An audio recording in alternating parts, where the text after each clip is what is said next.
I'm Cassandra Hesseltine, and I am the Film Commissioner and Executive Director of the Humboldt Film Commission. And we are the liaison between the area we represent and production. So we market to the film world, and then when they choose to come here, because we might have the location that they need, we are the boots on the ground, as well as then when they leave, we focus on film tourism.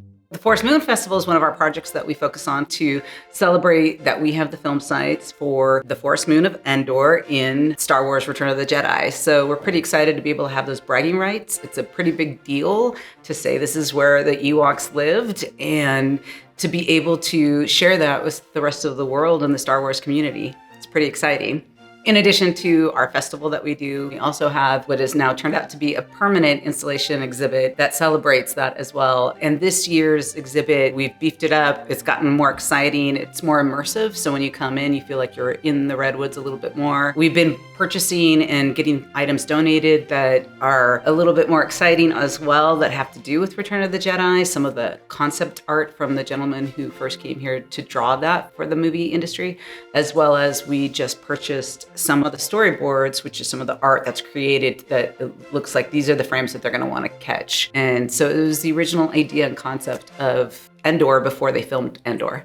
It's hard to pick just one thing that you have to see in our exhibit. There's a handful of amazing things, including a replica of an Ewok knife that we actually have the original as well, but we keep that under lock and key and bring that only out during special times, but we have the replica version out at all times in the museum. We also have a replica of the Ewok village and the speeder chase scene area, and that was made by one of my employees here, Jay Clark, and an intern, Lisa. And everyone who comes in always stops there and goes, oh, cool, I wish I would have had this growing up. And so we have some really cool things, like we have buttons that came out at the same time when Return of the Jedi was released, and these are buttons from that time period promoting the movie.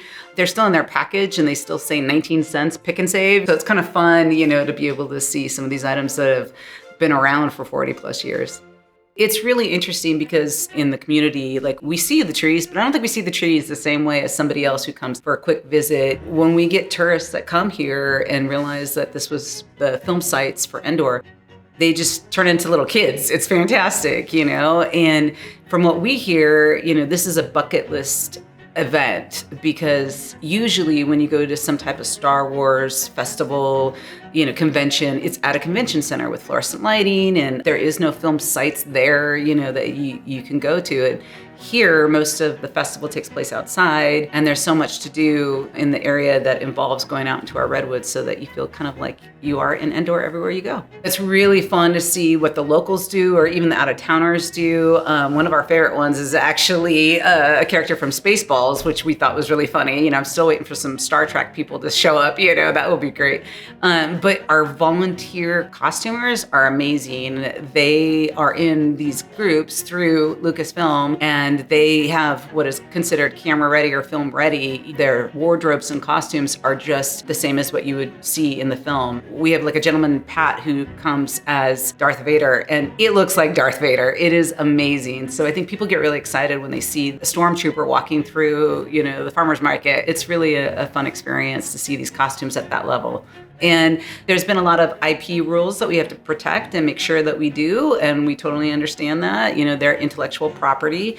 And I think that's been the hardest part is, people get excited by the word Ewok even, and sometimes we can't use that. We have to say furry creature or whatever, depending on how we're using and what we're using it for. So I think that's been a little bit of a dance that we have to do. But in the end, we're on our 4th year, and right now, Lucasfilm seems to be happy with us. So we're happy if they're happy. When I first was working on this idea of having something like this, how I saw it in my head was having it like a 4th of July, where everybody would be, wearing a t-shirt that has something to do with Star Wars, and restaurants would have, theme out, and there'd be activities everywhere. And so I think when we can come together and support one another and celebrate something together, that's always a beautiful thing, when you can find commonality. And especially when it comes to storytelling, people are so emotional about movies, and Star Wars series is not excluded in that. It's a time where no matter what your other beliefs are, it's a time where people can come together and celebrate and have fun. Favorite Star Wars character? Okay, well, I think I'd be remiss if I didn't say an Ewok. It has to be Ewoks, because they were pretty cool. They won the battle, and they play drums on a stormtrooper's head. So, If you go to forestmoonfestival.org, we have all the information on there, including airline travel and hotel discounts, as well as the schedule that will let you know when there's events or if there are participating businesses, as well as festival stops. So there's 3 kinds of activities you could do. This year, there's some really cool events that we've either just made a little bit better or added to, and we have some really cool out-of-town talent that'll be coming up, including a gentleman who's written a whole bunch of Star Wars anime series. I think it's just going to be a really fun event this year that you can really embrace the Star Wars culture and really feel like maybe, you're at Endor.